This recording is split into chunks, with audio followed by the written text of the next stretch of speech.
Assalamualaikum warahmatullahi wabarakatuh.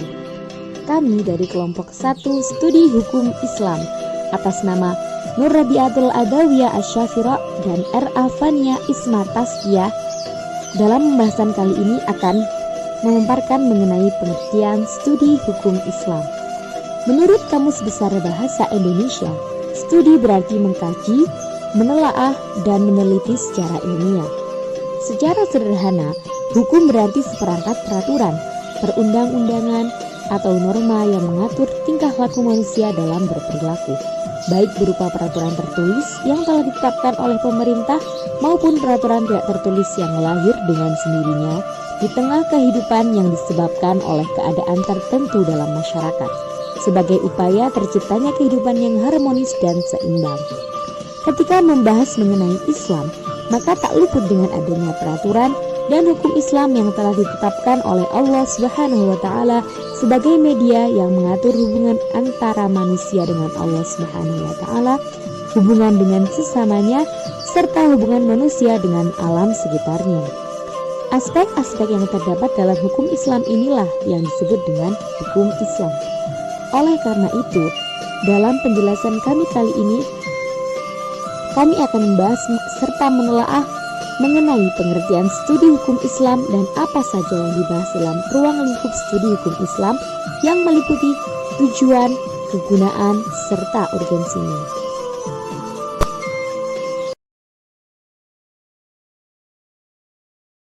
Sebelumnya, perkenalkan, saya Nur Rabiatul Adawiyah Asy-Syafira, NIM 060203200046, akan membahas mengenai submateri pertama kami, yakni pengertian studi hukum Islam.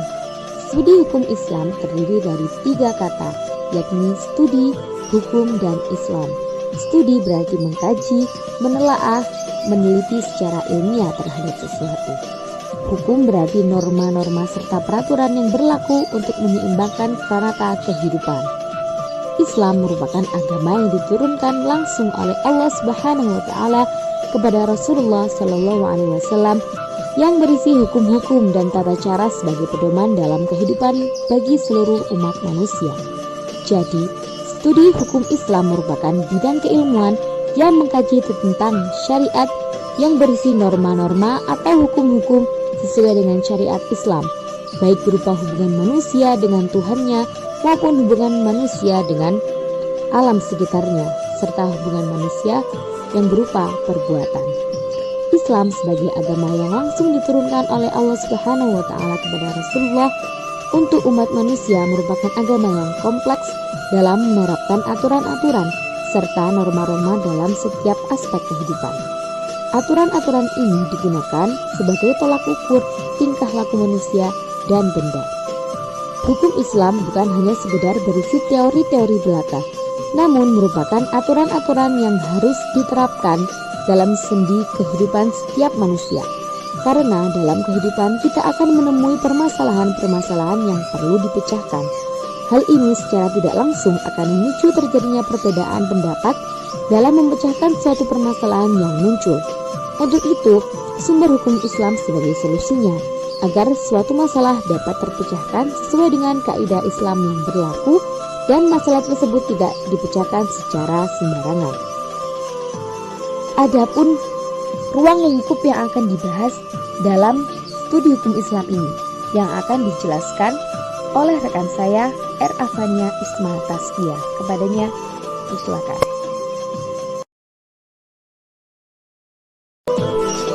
Ruang lingkup studi hukum Islam ada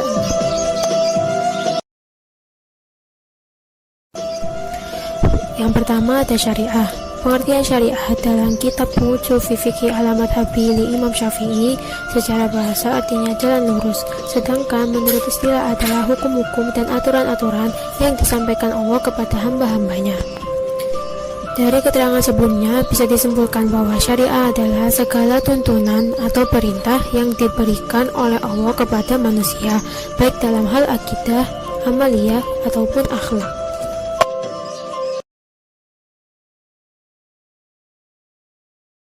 Syariat dalam literatur hukum Islam ada 3 pengertian. Yang pertama, syariat dalam arti sebagai hukum yang dapat berubah sepanjang masa. Yang kedua, syariat dalam arti sebagai hukum Islam baik yang tidak dapat berubah sepanjang masa maupun yang dapat berubah.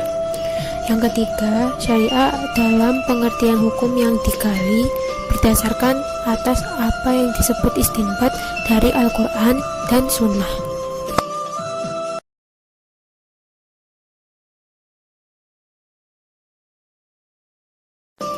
Yang kedua ada fikih. Fikih menurut bahasa adalah faham, yang berarti mengetahui sesuatu dan memahaminya dengan baik. Sedangkan menurut istilah, fikih berarti ilmu yang menerangkan tentang hukum-hukum syara yang berkenaan dengan amal perbuatan manusia yang diperoleh dari dalil-dalil jelas. Fikih berlaku pada persoalan-persoalan yang berkaitan dengan amaliyah atau perbuatan manusia yang pemahaman hukumnya didapatkan dari sumber hukum melalui serangkaian proses ijtihad atau kesepakatan ulama.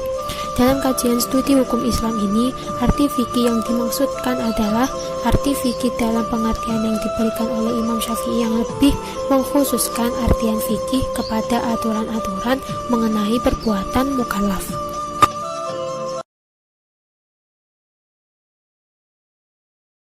Yang ketiga ada usul fiqh. Usul fikih terdiri dari 2 kata, yaitu usul yang berarti dasar atau sesuatu yang dengannya dapat dibentuk sesuatu atau dibina, dan dari kata fikih yang berarti pemahaman yang mendalam. Menurut istilah usul fikih adalah ilmu yang tentang kaidah-kaidah dan pembahasan yang mengantarkan kepada lahirnya hukum-hukum syariah yang bersifat amaliyah yang diambil dari dalil-dalil yang terperinci. Usul fikih adalah ilmu yang digunakan untuk memperoleh pemahaman tentang maksud syariah. Dengan kata lain, usul fikih adalah sistem metodologi dari ilmu fikih. Yang keempat ada madhab. Madhab menurut bahasa artinya tempat untuk pergi. Menurut istilah ialah faham atau aliran hukum dalam Islam yang terbentuk berdasarkan ijtihad seseorang mujtahid dalam usahanya memahami dan menggali hukum-hukum dari sumber Islam, yaitu Al-Quran dan Sunnah. Yang kelima ada fatwa. Fatwa dalam istilah fikih berarti pendapat yang oleh seseorang mujtahid atau faqih sebagai jawaban yang diajukan peminta fatwa dalam suatu kasus yang sifatnya tidak mengikat. Pihak yang memberi fatwa dalam istilah fikih disebut dengan mufti, sedangkan pihak yang meminta fatwa disebut dengan mustafti.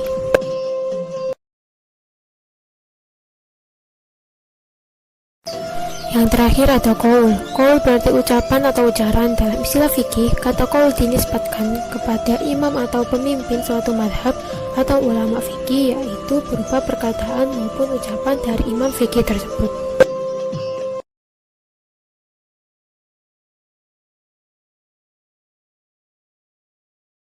Pembahasan selanjutnya yakni tujuan dan kegunaan studi hukum Islam.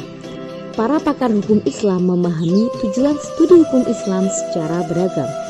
Di antaranya ada Ibnu Ashur memaknai tujuan studi hukum Islam sebagai makna-makna dan hikmah-hikmah yang diperhatikan oleh sang pembuat hukum atau syariat, yakni Allah Subhanahu wa taala, Rasulullah sallallahu alaihi wasallam dan para ulama mujtahid dalam menetapkan hukum-hukum secara umum sehingga tidak memberi perhatian secara khusus terhadap sesuatu.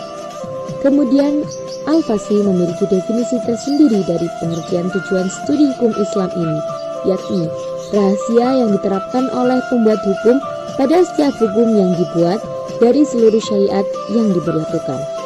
Adapun Abu Ishaq Al-Shatibi merumuskan 5 tujuan dari hukum Islam, yaitu yang pertama, agama, yakni sebagai pedoman manusia menjalani kehidupan, baik dari segi perilaku maupun hubungan-hubungan manusia dengan sekitarnya.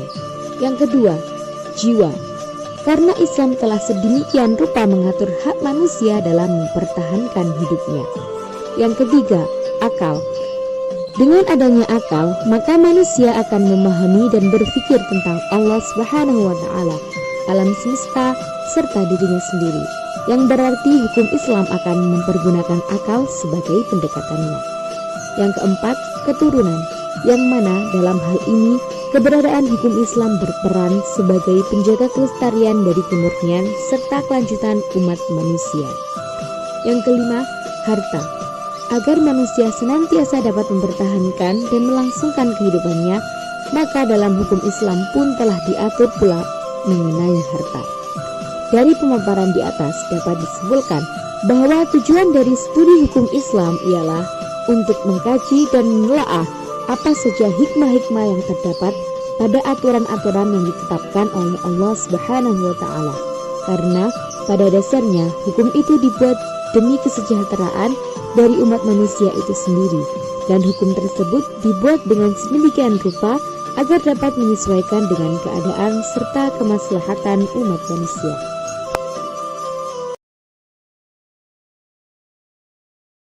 Adapun kegunaan dari studi hukum Islam, yakni untuk mencapai tujuan.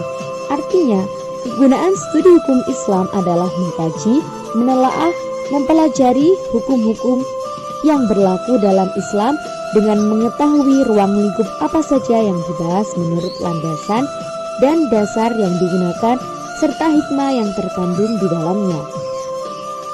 Pembahasan selanjutnya yakni urgensi dari studi hukum Islam yang akan dipaparkan kembali oleh rekan saya R.A.Tania Isma Taskia.